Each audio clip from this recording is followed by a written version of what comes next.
What's going on, everyone? This is Coach Will Haywood of Blacksmith Performance, and in this video I'm going to be taking you through some wrist mobilizations. Now this is very practical for anyone who's partaking in the upcoming Animal Flow workshops, or if you're a B-boy or B-girl, because both breaking and Animal Flow do apply a lot of pressure on the wrist, so going through these wrist mobilizations is going to help relieve a lot of tension. Now if you're partaking in the Animal Flow workshops, I recommend doing these daily up until the workshop. We'll also be doing it before and after. If you're a B-boy or B-girl, I do recommend you use these before or after practice or sessions. The first move we have here is the wrist roll. You're going to interlock the fingers lightly, not a tight grasp. Think of having one hand lead the motion. So for this case, I'll have my right hand lead. You're going to slowly go through this wrist rolling motion, leading with that right hand and working on the left wrist. We're going to spend 30 seconds here. Take your time as you go through the movement, just paying attention to the range of motion you have. Start to exploit that. See if you can get some more as the tissue starts to stretch and relax. You're not going to be going super quick and fast like this. You want to take your time to let that tissue adapt so you can get the most out of this stretch here. Next one we have here is the wrist wave.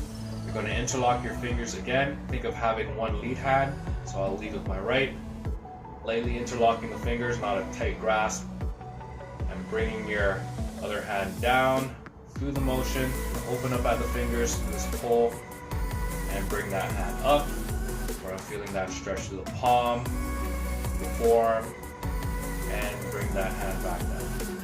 Take your time going through this motion. Again, you want to let the tissue adapt and see how much you can get out of the range. As you pull down the hand, open up at the palm and the fingers, and pulling back on the wrist to really feel that stretch through the forearm. And after the 30 seconds, you're going to switch lead hands. Same thing, pulling down and pulling up, getting that stretch through the fingers, palm, and the forearm. The third move we have here is the lateral wrist stretch, which is going to stretch obviously the lateral sides of the wrist, also down to the forearm, and depending on how much tightness you have, you'll feel this through the arm line, maybe even the upper traps. You're going to interlock your fingers. Thumbs are going to be touching at the end. Hands are below the shoulders. You're going to extend away from the body. Just take a couple breaths here as you're at the end. Allow the tissue to stretch and adapt. Bring it back into the body. Again, extend the arms away and back. We're going to do this one also for 30 seconds. Note that my hands aren't turning out completely, otherwise we get the same motion we have as the wrist wave. So my thumbs are connected and I'm making sure that my palms don't face completely away from me. I'm just extending my arms and feeling that stretch on the lateral side.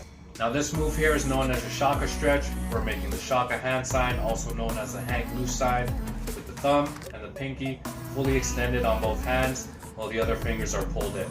We're not pulling and squeezing in tightly with these fingers, we're just making sure they're tucked while these fingers are fully extended away. We're going to move up and down in this motion for 30 seconds. And what happens when you have the thumb and pinkies extended is that we favor good articulation in the wrist joint, and we get good relief as we're going up and down through this motion. So really keep those fingers extended, relax the wrist. And the second 30-second belt, we're going to rotate up and down, very relaxed, have a nice bounce to it as you're really focusing on extending these fingers. Here we have classic wrist rotations where we connect the wrist here. Imagine they're being glued together. You're going to start inwards, rotating at the wrist, making sure you keep them glued. Again, for 30 seconds, you're going to aim to not release from the wrist. Keep them connected together.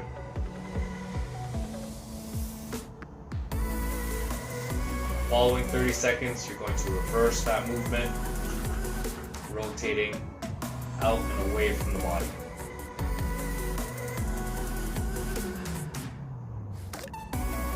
This last move here is going to be your go-to in between your animal flow practice, or if you're breaking in in between your lab sessions and battles. It's really going to give you good relief on the wrist after you've been applying a lot of pressure on your hands. The back of the hands are going to be touching, fingertips pointed down, and you're going to lift up at the top of the wrist as the elbows drop and go back down. Again, take your time with this to allow the tissue to relax. And this can be done for 30 seconds or in between your practice. Thanks for watching, everyone. I hope you enjoyed that video. Now you have some cool new moves you can use to improve your own wrist mobility, whether that's for your animal flow practice or breaking. If you're looking for more dance-related fitness tips, you can subscribe to my YouTube page at Blacksmith Performance.